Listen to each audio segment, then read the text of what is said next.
вечер. У нас сегодня два вопроса важных о приоритетах российского председательства в ОДКБ в 2026 году и о стратегии действий Российской Федерации по борьбе с практиками неоколониализма. И по первому, и по второму вопросу предлагается выступить министру иностранных дел. Мы можем начинать.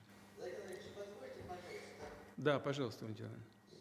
Да, сейчас во всем мире очень активно обсуждается мирный план Трампа по украинскому кризису из 28 пунктов.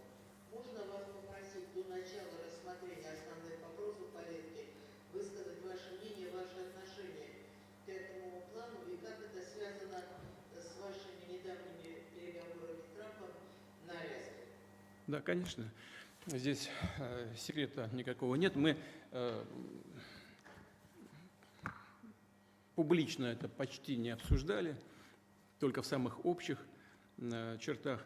Но это никакой не секрет. Мирный план президента Трампа по урегулированию ситуации на Украине обсуждался до встречи на Аляске. И в ходе этого предварительного обсуждения американская сторона просила нас пойти на определенные компромиссы, проявить, как они говорили, гибкость. Основной смысл встречи на Аляске, основная цель встречи на Аляске заключалась в том, что в ходе переговоров в Анкоридже мы подтвердили, что, несмотря на определенные непростые вопросы, сложности с нашей стороны, мы, тем не менее, с этими предложениями согласны и готовы проявить предлагаемую нам гибкость. По всем этим вопросам мы подробно проинформировали всех наших друзей, партнеров глобального Юга, включая Китайскую Народную Республику, Индию, Корейскую Народно-Демократическую Республику, ЮАР, Бразилию, многие другие страны и страны ОДКБ, разумеется. Все наши друзья и партнеры, я хочу это подчеркнуть, именно все до одного, все поддержали эти возможные договоренности. Однако мы видим, что после переговоров на Аляске с американской стороны наступила определенная пауза. И мы знаем, что это связано с фактическим отказом Украины от предложенного президентом Трампом плана мирного урегулирования.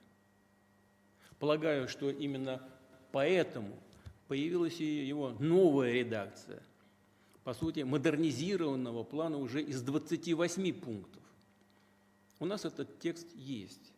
Мы получили его по имеющимся каналам взаимодействия с американской администрацией. Полагаю, что и он может быть положен в основу окончательного мирного урегулирования. Но предметно с нами этот текст не обсуждается. И могу предположить, почему. Причина, полагаю, та же самая. Администрации США не удается до сих пор заручиться согласием украинской стороны. Украина против. Видимо, Украина и ее европейские союзники до сих пор находятся в иллюзиях и мечтают нанести России стратегическое поражение на поле боя. Думаю, в основе такой позиции лежит не столько низкий уровень компетенции, сейчас не буду обсуждать эту сторону дела, но, скорее всего, эта позиция связана с отсутствием объективной информации о положении, реальном положении дел на поле боя. И, судя по всему, ни на Украине, ни в Европе не понимают, к чему это в конце концов может привести. Только один самый свежий пример – Купянск.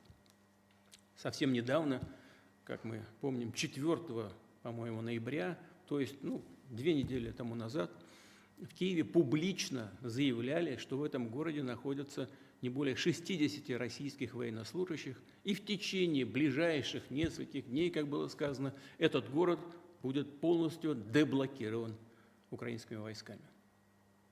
Но хочу вас проинформировать. проинформировать о том, что уже на тот момент, на 4 ноября, город Купянск практически целиком и полностью находился в руках российских вооруженных сил. Наши ребята, что называется, только добирали, зачищали только отдельные кварталы и улицы. Судьба города в тот момент уже окончательно была решена. О чем это говорит? Или у киевских вождей нет объективной информации о положении дел на фронте, или они, имея ее, просто не в состоянии, не могут ее объективно оценить. Если в Киеве не хотят обсуждать предложение президента Трампа и отказываются от этого, то и они, и европейские поджигатели войны должны понимать, что события, которые произошли в Купянске, будут неизбежно повторяться и на других ключевых участках фронта. Может быть, не так быстро, как нам бы того хотелось, но неизбежно это будет повторяться. И в целом нас это устраивает, поскольку ведет к достижению целей СВО вооруженным путем, в ходе вооруженной борьбы.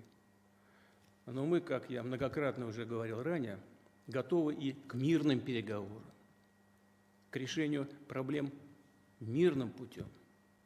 Однако это требует, конечно, предметного обсуждения всех деталей предлагаемого плана. Мы к этому готовы. Давайте все-таки перейдем к тем темам, которые предложены для обсуждения в ходе сегодняшнего Совета Безопасности. Пожалуйста, Сергей Викторович.